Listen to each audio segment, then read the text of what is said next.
안녕하세요. 오늘 여러분과 함께 좀 깊이 파볼 이야기가 있는데요. 알몬티 인더스트리라는 회사입니다. 어쩌면 이름이 좀 생소하실 수도 있을 것 같아요. 그런데 이 회사 주가가요, 지난 1년 사이에 무려 400% 가까이 치솟았어요. 현재 가치 평가액이 캐나다 달러로 7억 5천만 달러. 우리 돈으로 해도 상당한 액수죠. 근데 정말 흥미로운 건요, 이렇게 시장의 기대를 한 몸에 받는데도 계속 순손실 상태라는 겁니다. 뭔가 좀 이상하죠. 앞뒤가 안 맞는 것 같기도 하고. 이게 대체 뭘까요? 네, 바로 그 지점입니다. 그 역설적인 상황이요. 오늘 우리가 주목해야 할 핵심이 바로 거기 있거든요. 알몬티 인더스트리, 이 회사는 텅스텐이라는 아주 특별한 금속을 전문적으로 다루는 광산 기업인데요. 주가가 이렇게 급등한 배경에는 단순히 실적이 좋아질 거다, 이런 기대 이상이에요. 훨씬 더 복잡하고 거대한, 지정학적인 변화, 또 전략적인 중요성, 이런 게 얽혀 있는 거죠. 그러니까 단순한 광산 회사가 아니라 시장에서는 이걸 마치 지정학적 변화 자체에 베팅하는 그런 상품처럼 보고 있다는 겁니다. 텅스텐. 들어본 것 같기도 한데 정확히 어떤 금속이고 왜 갑자기 이렇게 중요해진 건가요? 이름부터 뭔가 되게 단단할 것 같은데요? 맞습니다. 실제로 엄청나게 단단하고 아주 특별한 금속이에요. 텅스텐의 가장 큰 특징 중 하나가 녹는 점이 무려 섭씨 3410도나 된다는 거예요. 3410도요. 와, 상상하기 힘든 온도인데요. 네, 웬만한 산업용 용광로 온도보다도 훨씬 높죠. 게다가 밀도도 높고 강철보다 훨씬 단단하면서 마모에도 강하고요. 아주 독특한 물리적 특성을 가졌어요. 그런 극한의 성질 때문에 뭔가 특별한 데 쓰이겠군요. 그렇습니다. 바로 그런 극한 환경을 견뎌야 하는 첨단 산업 분야에서 이 텅스텐이 거의 대체 불가능한 역할을 해요. 예를 들면 금속 자르는 초경 합금 공구 아시죠? 그 핵심 소재인 텅스텐 카바이드, 이게 대표적이고요. 또 제트 엔진 부품이라든지 미사일 같은 무기 체계에도 들어가고, 그리고 반도체 웨이퍼 다를 때 고온 공정 장비요. 거기에도 쓰이고요. 심지어 우리 스마트폰 진동 모터에도 이게 들어갑니다. 방위산업, 반도체, 항공우주, 자동차. 와, 진짜 말씀하신 산업들만 들어봐도 얼마나 중요한지 알겠네요. 그럼 이 텅스텐 시장 상황은 지금 어떻고 왜 지정학적 맥락이 이렇게 중요하게 떠오르는 건가요? 전 세계 텅스텐 시장 규모가 연간 한 50억 달러 정도로 추정되는데요. 문제는 이 시장의 공급 구조가 너무 한쪽으로 치우쳐 있다는 점이에요. 전 세계 생산량의 80% 이상을 중국이 장악하고 있습니다. 80%요? 와, 그럼 이건 거의 중국이 시장을 쥐락펴락할 수 있다는 얘기네요. 정확합니다. 특히 미국이나 다른 서방 국가들 입장에서 보면 이게 아주 심각한 문제가 될 수 있죠. 안보적으로도 그렇고 경제적으로도요. 왜냐하면 자국 내 생산 기반은 거의 없는데 이 핵심 산업에 꼭 필요한 원자재 공급을 특정 국가, 그러니까 중국에 거의 전적으로 의존해야 하니까요. 그런데 최근 몇 년 사이에 분위기가 바뀌었어요. 중국이 자국의 전략 자원 통제를 강화하면서 텅스텐 같은 이런 희귀금속 수출을 좀 제한하려는 움직임을 보이고 있거든요. 여기에 또 미중 갈등까지 심해지니까 서방 국가들은 이 중국 의존도를 어떻게든 낮추려고 정말 필사적으로 공급망 다변화를 추진하기 시작한 겁니다. 바로 그 지점이군요. 거기서 알몬티 인더스트리의 역할이 딱 부각되는 거네요. 그러니까 중국 외 지역에서 텅스텐을 공급할 수 있는 거의 유일한 대안으로 떠오르면서 전략적 가치가 확 올라간 거군요. 네, 맞습니다. 서방 국가들의 이런 탈중국 공급망 구축 노력하고 알몬티의 사업 방향이 정확히 맞아떨어진 거죠. 사실 알몬티는 지난 10여 년 동안 꾸준히 중국 바깥 지역, 특히 유럽이랑 아시아에서 텅스텐 광산을 사들이고 개발하는 데 집중해 왔거든요. 이런 선견지명 덕분에 지금 이 지정학적 변화의 최대 수혜주 중 하나로 주목받게 된 겁니다. 그렇군요. 그럼 오늘 우리가 뭘 파봐야 할지 명확해졌네요. 알몬티 인더스트리가 특히 한국에 있는 그 상동광산 재개발을 통해서 어떻게 이 비중국 텅스텐 시장에 판도를 바꿀 게임 체인저가 될 가능성이 있는지, 그리고 또 그 이면에 숨어있는 재무적인 또 운영상의 위험 요인들은 뭐가 있는지, 이걸 한번 같이 면밀히 들여다보도록 하죠. 네, 그럼 먼저 알몬티 인더스트리가 지금 가지고 있는 자산들부터 좀 더 구체적으로 살펴보겠습니다. 말씀하신 것처럼 이 회사는 정말 텅스텐이라는 한 우물만 파온 전문 기업인데요.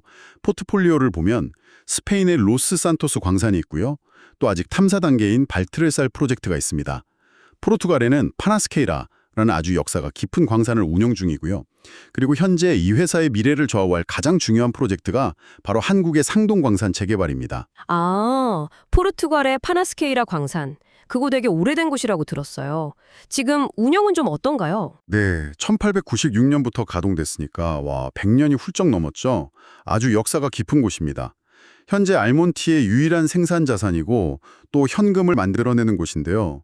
2025년 1분기 기준으로 보면 이 광산에서 매출이 한 790만 달러, 영업이익은 한 75만 달러 정도 기록했어요. 규모 자체가 아주 크다고 할 순 없지만 지금처럼 상동광산 개발에 막대한 자금이 계속 들어가는 시기에는 이 파나스케이라 광산의 꾸준한 현금 흐름이 정말 중요해요. 회사의 운영 자금의 숨통을 틔워주는 그런 완충 역할을 해주고 있거든요. 그렇겠네요. 아무리 작아도 꾸준히 수익 내는 자산이 있다는 건 특히나 이렇게 큰 투자가 진행 중일 때는 정말 중요하겠어요. 자, 그럼 이제 핵심 중에 핵심이죠. 상동광산 이야기로 넘어가 보죠. 여기가 정말 흥미로워지는 지점인데요. 네, 맞습니다. 상동광산은요, 과거 1960년대, 70년대에 전 세계 텅스텐 생산량의 상당 부분을 담당하면서 한국 경제 발전의 한 축을 담당했던 그야말로 전설적인 광산입니다. 아, 전설적인 곳. 네. 당시에는 세계 최대 규모의 단일 텅스텐 광산으로 이름을 날렸었죠. 근데 이후에 국제 텅스텐 가격이 떨어지고 또 채산성이 안 좋아지면서 1994년에 아쉽게 문을 닫았습니다. 알몬티가 바로 이 잠재력의 엄청난 광산을 인수해서 현대적인 기술로 다시 생명을 불어넣고 있는 거죠. 폐광됐던 곳을 다시 개발하는 거군요. 그럼 현재 진행 상황은 좀 어떻습니까? 본격적인 생산은 언제쯤 가능할까요? 현재 1단계와 2단계 개발 공사가 아주 활발하게 진행 중입니다.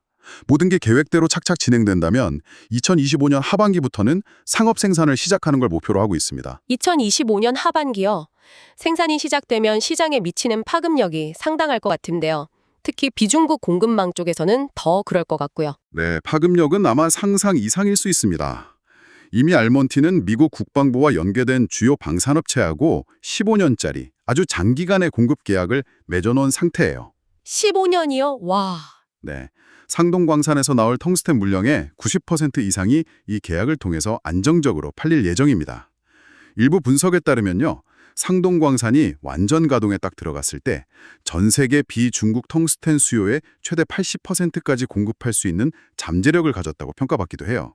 와, 비중국 수요의 80%면 이건 정말 지정학적인 판도 자체를 흔들 수 있는 수준인데요. 아, 그래서 단순한 광산 회사가 아니라 전략적 자산으로 평가받는 거군요. 이유를 알겠습니다. 그런데 단순히 광석만 캐서 파는 게 아니라면서요. 다른 계획도 있다고요. 맞습니다. 바로 그 점이 알몬티의 잠재력을 더 높게 보는 이유 중 하나인데요. 최근에 캐나다하고 미국 나스닥 시장에서 동시에 주식 공모를 성공적으로 마쳤어요. 그래서 약 9천만 달러, 꽤 큰 자금을 확보했죠. 이 자금의 상당 부분을 단순히 광산 개발에만 쓰는 게 아니라요. 광산 현장에 직접 텅스텐 산화화물 가공 공장을 짓는데 투입할 예정입니다. APT 공장이요. 텅스텐 산화물, APT요. 그게 구체적으로 뭐고 그걸 직접 만든다는 게 왜 중요한 거죠? APT는요, 어머니움 파라텅스테이트의 약자인데요. 채굴한 텅스텐 원광을 화학적으로 처리해서 불순물을 싹 제거하고 순도를 높인 일종의 중간 제품이에요. 하얀색 분말 형태거든요. 이걸 만들어야 비로소 다양한 산업용 소재로 가공할 수가 있게 돼요. 그러니까 단순히 좀 싼 값의 원광석만 파는 게 아니라 부가가치가 훨씬 높은 이 중간재를 직접 생산해서 팔겠다는 전략인 거죠. 이걸 보통 수직 계열화라고 부르는데요. 이렇게 하면 외부 가공업체에 의존할 필요 없이 자체적으로 높은 마진을 확보할 수 있게 됩니다. 아, 채굴부터 중간 가공까지 직접 다 해서 수익성을 최대한 끌어올리겠다 이런 거군요. 생산 목표는 어느 정도로 잡고 있나요? 생산 계획을 보면요.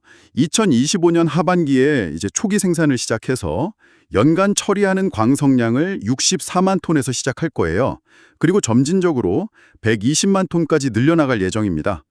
그리고 최종 목표는 2027년까지 전 세계 비중국 텅스텐 시장에서 40% 이상의 점유율을 확보하는 겁니다. 와, 정말 야심찬 계획이네요.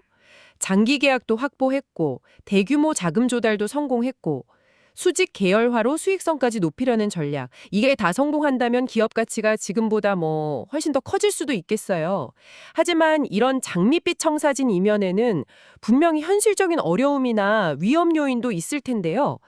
재무 상태는 구체적으로 어떤 상황인가요? 아까 처음에 말씀하셨던 그 계속 순손실이라는 게 좀 마음에 걸리거든요. 네, 맞아요. 바로 그 지점이 현재 알몬티를 좀 냉정하게 봐야 하는 부분입니다. 이렇게 엄청난 잠재력이 현실이 되기까지는 넘어야 할 산이 꽤 높다는 거죠. 특히 재무적인 측면을 좀 들여다보면 우려되는 부분이 분명히 있어요. 상동 광산 개발에는 정말 천문학적인 비용이 들어가고 있거든요.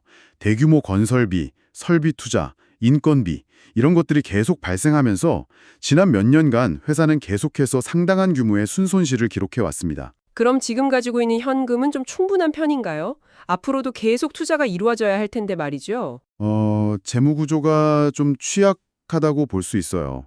2025년 3월 말 기준으로 회사가 바로 쓸 수 있는 현금비 현금성 자산이 약 1,700만 달러 수준으로 파악되거든요.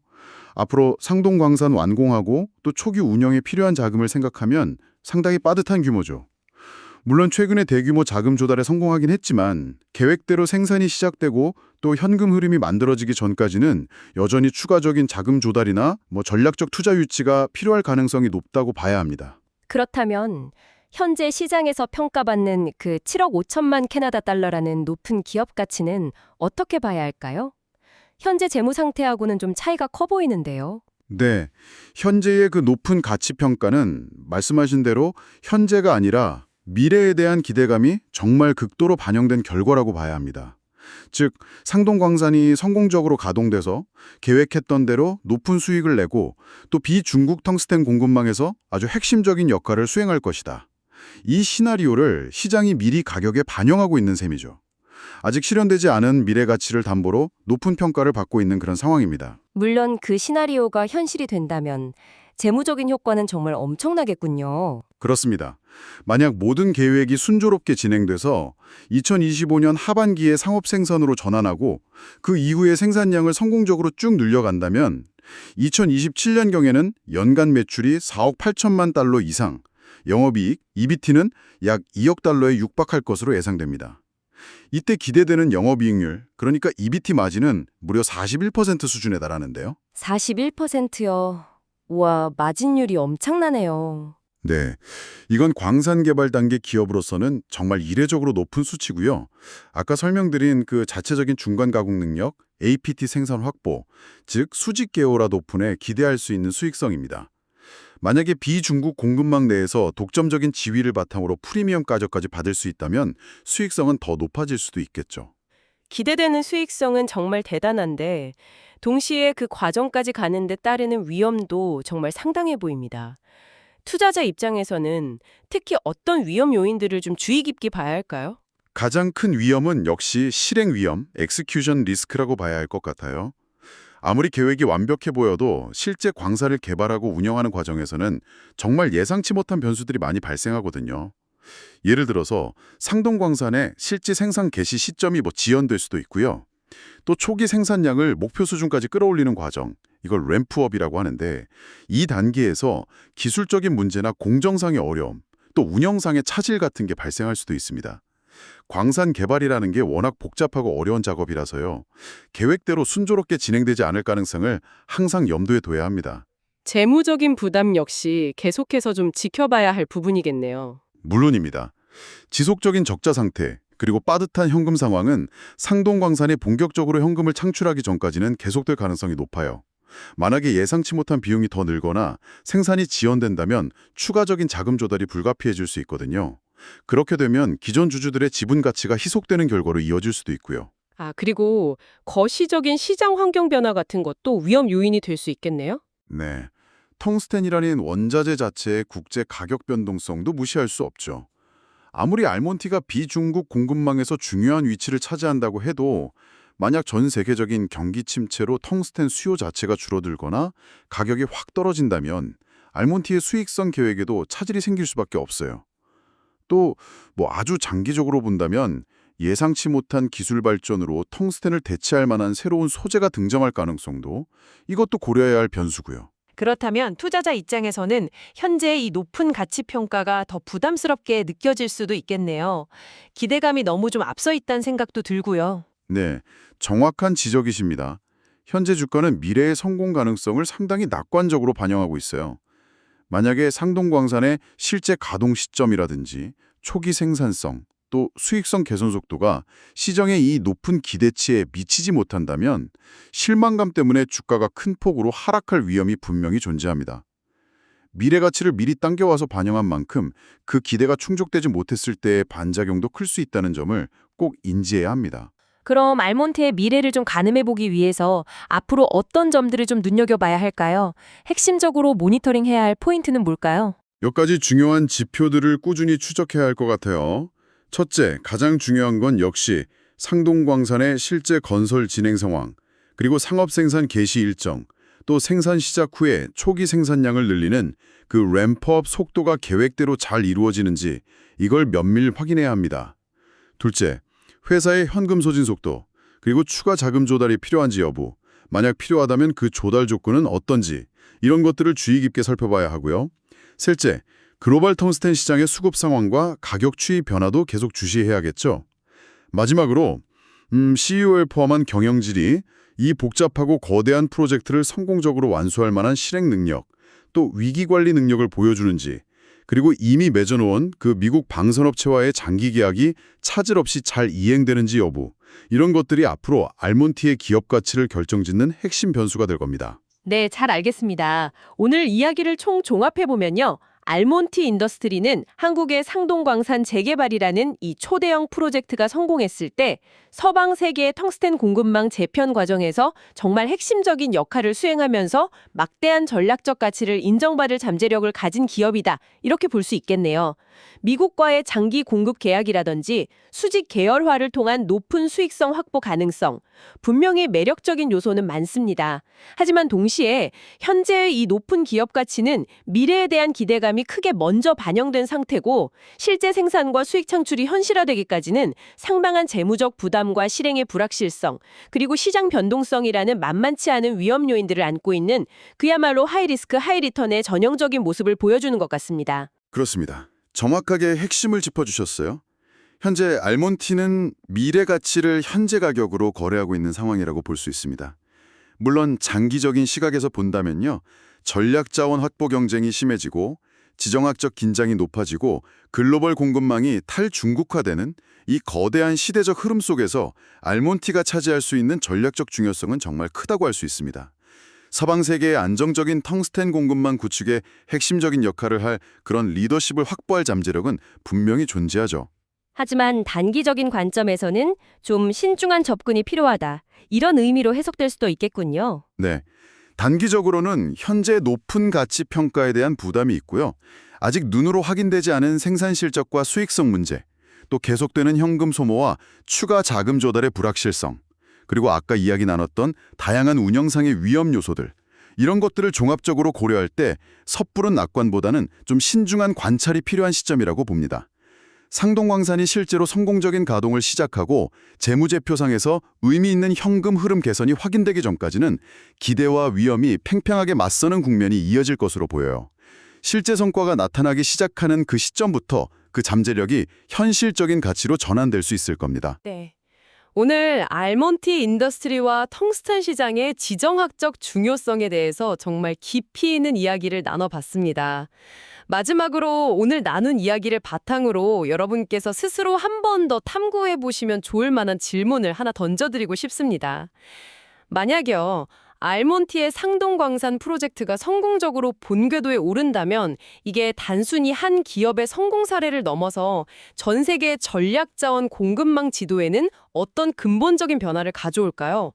그리고 텅스텐 공급망의 재편이라는 이 나비 효과가 반도체나 방위산업, 항공우주 같은 연관된 다른 핵심 산업 생태계에는 또 어떤 예상치 못한 파장을 일으키게 될지 한번 깊이 생각해 보시면 앞으로 펼쳐질 산업 지형의 변화를 읽는데 아주 흥미로운 관점을 얻으실 수 있을 것 같습니다.